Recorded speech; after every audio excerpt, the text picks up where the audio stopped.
umuntu ubona kubaho kw'Imana ukamusigaraho akagumana nako ku buryo umubonye hamwe Imana mubonyeho.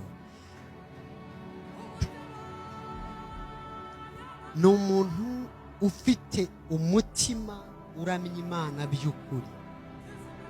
Wandika icyo wacyandika. Ibintu bituma umuntu ahura n'Imana akayumva ko ari Imana ye ni ugutunga umutima uramya Imana by'ukuri. Babyumvisha? A heartfelt worship, kuramya Imana guturutse mu ndiba y'umutima w'umuntu. Ntabwo ndi kuvuga bino byo gusubiramo amagambo y'indirimbo. Biriya ni indirimbo zo hanze abahanzi basohora abantu baraziririmba bakanarira. Ntabwo ari byo turi kuvuga. Kuramya Imana biturutse ku ndiba y'umutima. Umuntu aribaza ngo Mana ko ntakumva bugufi bwanjye, ntabwo uratangira kuyiramya bikuvuye ku ndiba y'umutima. Umuntu umwe ashobora kubambwira ngo ariko iyo bari kuramya ndambura amaboko nkanasenga cyane. Nibyo cyane.